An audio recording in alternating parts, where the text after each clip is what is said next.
the spotlight, shine them bright. Gonna have a brand new show tonight, with glitz and glam on the marquee, perhaps a Tony nominee. Stars beam brightly, see them glow, sell out nightly, SRO. It's time to applaud the Broadway Beat.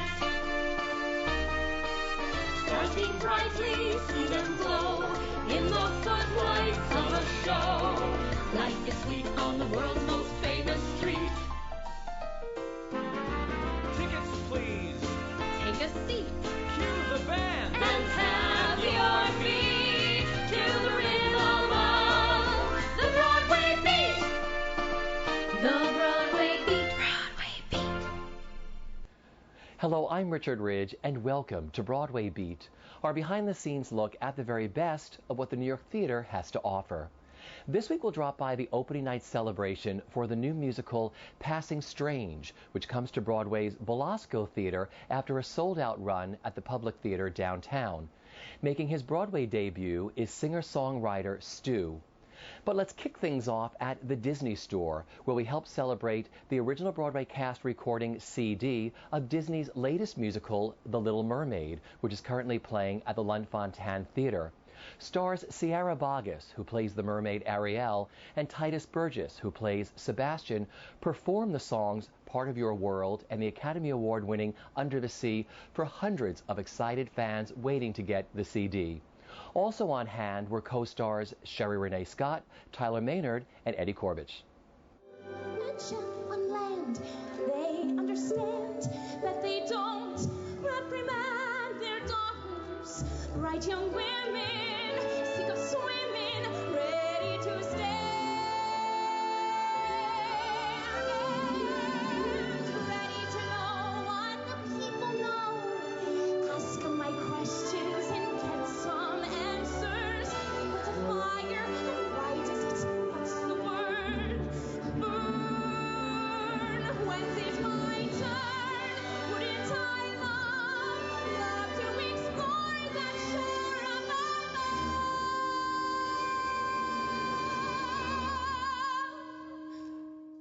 It was really fun because I got to actually see the children's faces that I was singing to, and I got to sing the song more directed at all the people, and I could just see how excited everyone was about Little Mermaid and that we're releasing this album, and so it really just fuels me because it's cool to see everyone finally, not in the dark. And talk about recording the album. What was that experience like? That was extremely amazing. Such a dream come true because I've always wanted to do that, first of all. But it was also the most nerve-wracking thing that I've done because Alan Menken is sitting right there, and these are his songs, and they're, here we are recording these again, and they're so, you just want them to be, you just want to do them so much justice. And so once it was over, I felt just like luckiest girl ever, and just so good. It was quite a process. It was amazing. Let's talk about the enjoyment you get playing this role 8 times a week. It's so wonderful to watch you as an audience member. You give 1,000% when you're up there. You are totally that girl. What is it like playing her? It's quite unbelievable still. I just love her. I adore who she is in the world, and I cannot do the show without giving everything that I have, because why? Why would I? Because it's just, she's written so beautifully. Her songs, I couldn't ask for better songs. The movement I do, just everything, it's very, very fulfilling. Yeah, it's just fantastic. It's not, I don't want to say it was a complete surprise. I have a 5-year-old of my own. I see her and how she responds. And actually, I'm not the most popular person in the world, but I'm quite popular with her kindergarten class. So I see that again. And every time it does it, it makes my heart sing. Tacky, but it's true. I love it, and it just feels so good. And all those smiley faces, and the not smiley faces, the one who are just like, oh my gosh. And then the ones who are like, I don't quite understand how you can be a seagull. And so it's all that on all those different levels. It's pretty wonderful. And then to have them come see the show and then see you afterwards and realize, oh, you wear a beak. Oh, you have wings. Oh, this is what you look like just like us without them. That's kind of great. They're cuter with the lights on, unlike most adults. It's great to see.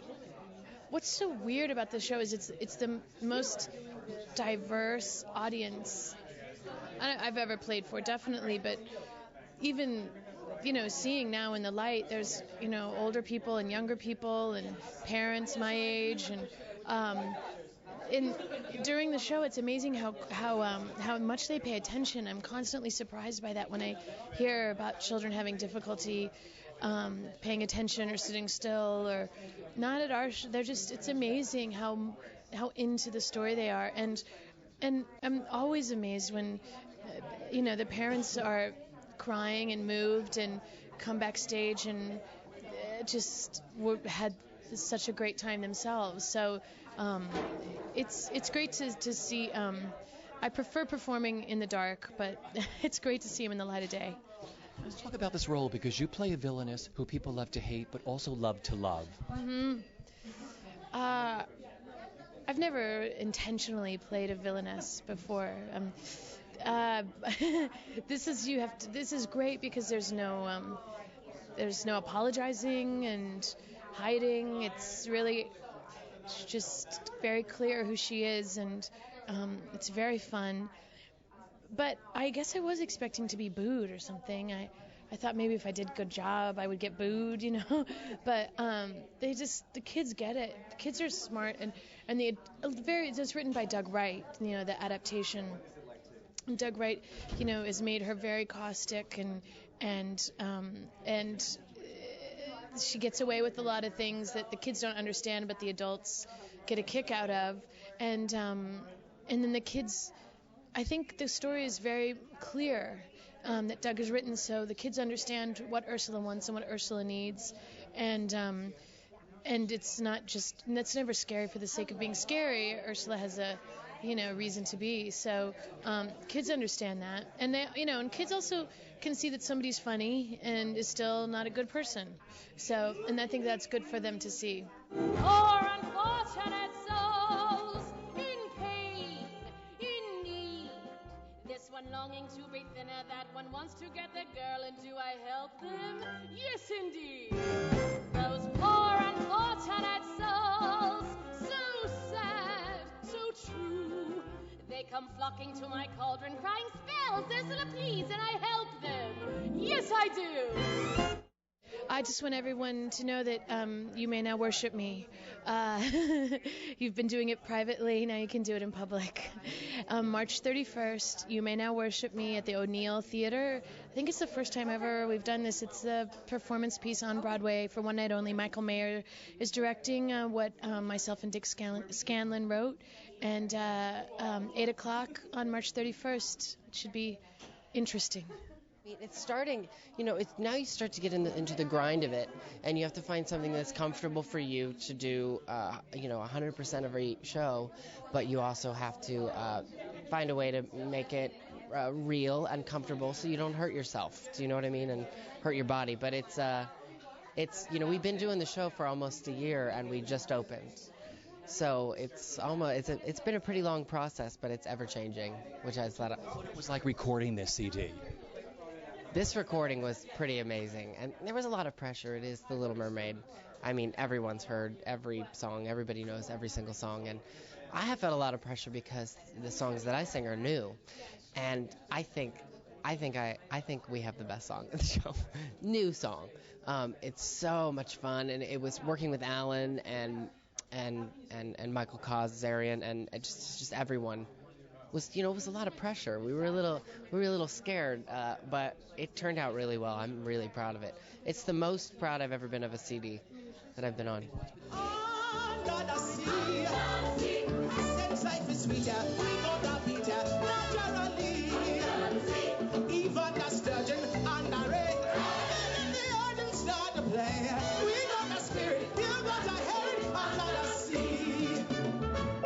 The newt play the flute, the carp play chop. The bass play the brass, the chop play the top. The flute is a lute of soul. The red he convey the limbs on the strings, the drum rocking out. The practice she say, the smell and the scratch, they know what is hot. You know that love is blood. Yeah. You know what? It sort of reminds me of exactly why we do it. Not only the purpose of this particular show, but just why we get up there and perform in the first place. Because I remember back in 90, I think it was, I was still in grade school, and a tour of Your Arms Too Short to Box with God came around with Stephanie Mills in it, and my mom took me to see it. And afterwards, we went to some random bookstore, and there she was, and I thought, this is so amazing. And to be able to connect with her and to see her live and live in color, just to tell her like what she's done for me. So here we are with these kids, and I think, wow, now I'm on the other end of it, and it's just nice to come full circle and kind of give back. What was it like recording this CD? This was thrilling. It was the most nerve-wracking thing in my entire life. Alan Menken was there in the other room giving me notes as we were doing it, and I thought, this man has umpteen Oscars, a zillion Grammys. He's written a dozen, hundreds of scores, and he's coaching me on the Oscar-winning song. And I just had to kind of calm down and just be as present as possible and deliver as much as I can deliver. So. And all the kids, they love Sebastian. The adults do too. I mean, everyone loves your character. Why is that? I think everyone kind of, how you watch a movie about family and everyone has that uncle in the family or that. I think that's the syndrome with Sebastian. I think everyone kind of feels like they know, a guy just like that. Their nanny or their babysitter. There's always someone there who's a bit crabby, who tries to be the dictator, the authority, but who doesn't, who's a little bit of a softie all at the same time. So I think Sebastian kind of has all those things crammed into one.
The new musical Passing Strange has just opened on Broadway at the Belasco Theater after a sold-out run at the Public Theater. Making his Broadway debut is singer-songwriter Stu, who wrote the musical with his director Annie Dorson and his musical partner Heidi Rodewald. We caught up with them and the cast at their recent opening night celebration. Passing Strange is the tale of a young black musician on a journey of escape and exploration, leaving the confines of his middle-class, church-reared youth in South Central L.A. The further he travels, the more he discovers the voyage within is the one that counts.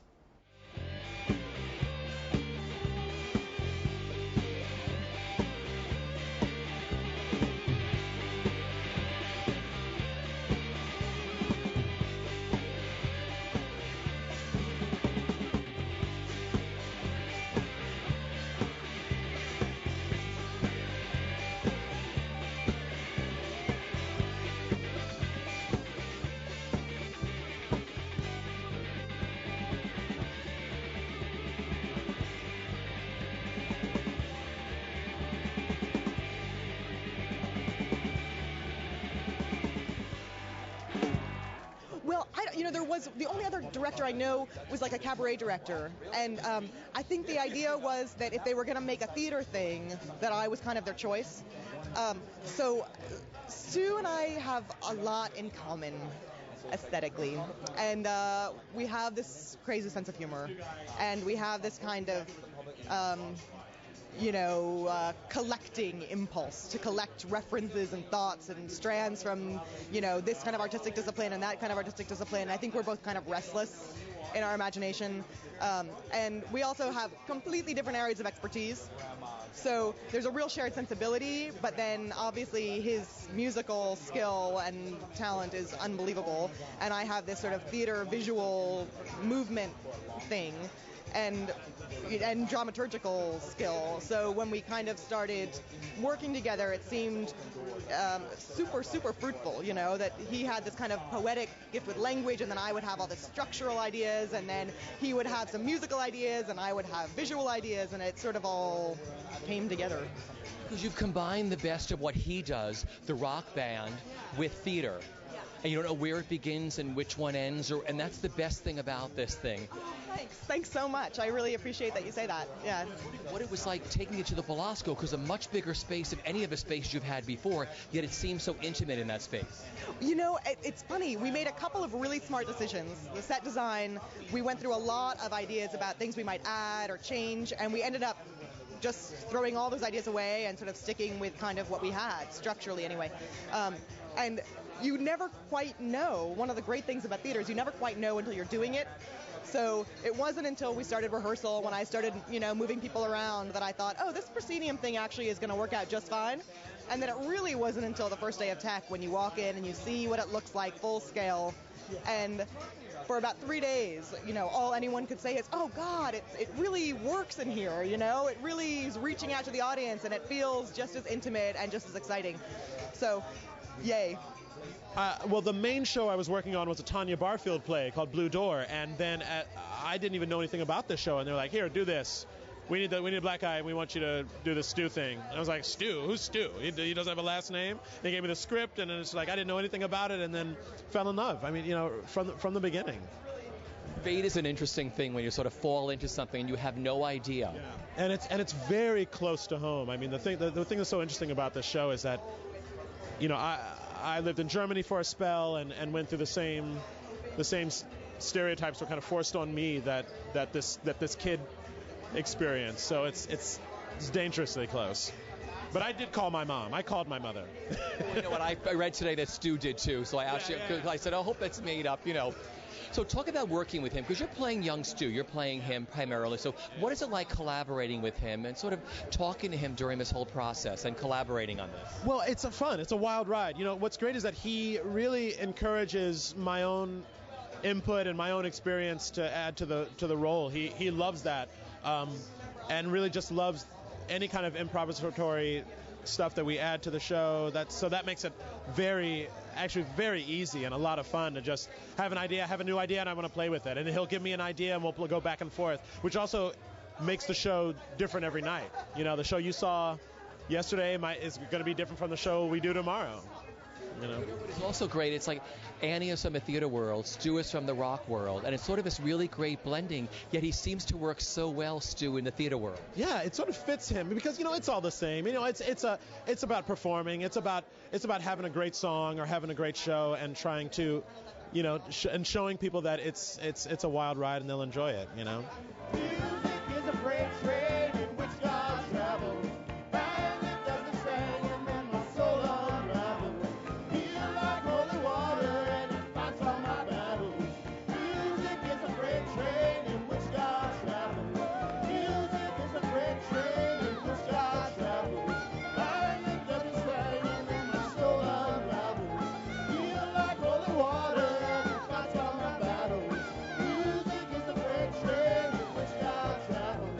Well, I mean, what we do is we do what we do.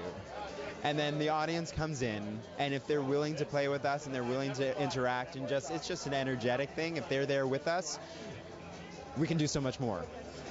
So that's the thing that's really exciting about it. It's like when people are really grooving, when people are really involved and really expressive about what they're enjoying with the show, then it really sort of takes off in a way that is really wonderful. So, yeah. Talk about the cast you get to work with. It's a really wonderful ensemble.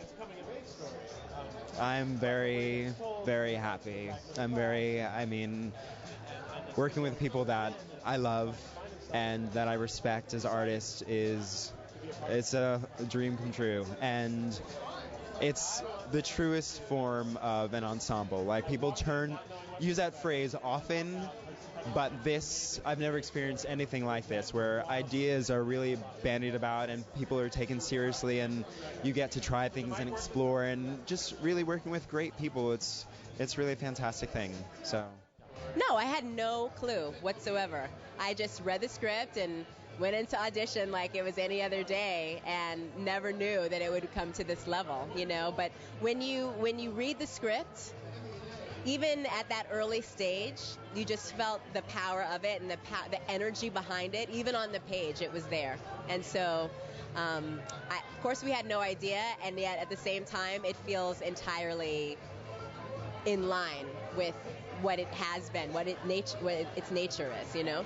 You capture her so beautifully. Talk about the role that you play and what you love about her. Oh, well, what I love about her is that I think it's a character that everyone understands. I mean, I walk off at the very end, and one of the guys in the crew, one of our house carpenters, he says, in that moment, you're everybody's mother. And that's kind of what this is. It's just, you know, we all have, whether it's a mother or mother figure, you know, there's just someone that represents this kind of unconditional love at times, and also sometimes a selfish love that's just trying to pull us back into their world, you know, no matter what it does to our careers or to our minds or our psyches, you know. So it just, that mother-child love, I think, is what my character is doing there, and really just creating that conflict for the son, you know, what it is that he's supposed to do in his life. Is he supposed to, you know, fulfill these obligations of relationship, or explore what he feels he is, you know, inside?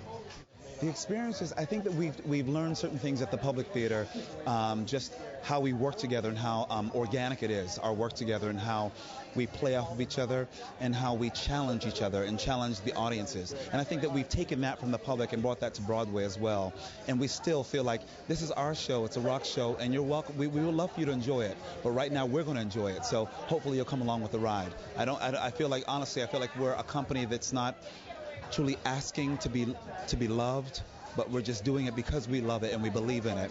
And I think that's what the audience, they feed off of, you know what I mean? And I think that's why we're in the room together, and I think it's brilliant, and it's soaring higher than ever. Yeah. Talk about the roles you play. I play Mr. Franklin, who's a closeted choir director, and I play Mr. Venus of Berlin, and I play a Dutch nudist named Joop. And they're all very extreme characters in some way or another, but I believe that they're all kind of crippled in some way, and they're all searching for something. And I think that whether they're searching for love or they're searching for authenticity, but they're on a artistic quest, each one of my characters. And they're also very inspirational. They inspire the youth on his journey, and inspire him to challenge his mind and shake him up a bit. Just like I believe we all had mentors in our lives that have pushed us to be who we are. And so I play that guy in all the scenes. You can trip all day till your mind is bent. Makes Berkeley look like the Bible Belt. Amsterdam, Amsterdam.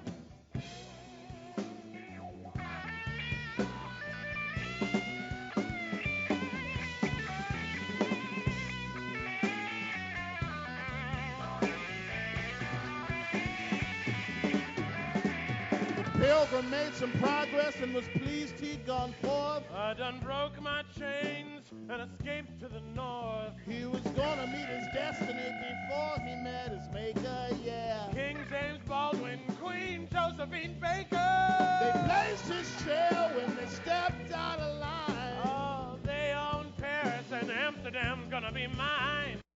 What amazed me is it's the perfect blend of the rock world and the theater world. You don't know where one ends and the other begins, and it's, you know, and that's a hard blend to make work. But I think your cake is perfect. What was that experience like for you? Oh, good. I'm glad you're saying that, because we really tried to keep it that way. The director, Annie Dorson, was amazing, because she really, really tried to keep us who we are.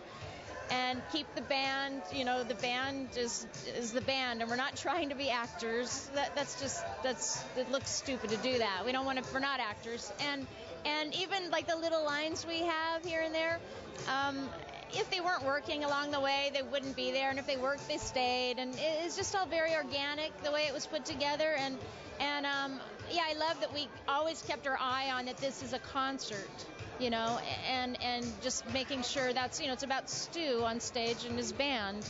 And we really tried to keep that happening. And Annie Dorson was really responsible for keeping that going. She's amazing. And she was, you know, she comes from the theater world, you know, and here we are in, you know, music. And she hates most theater like we hate most music.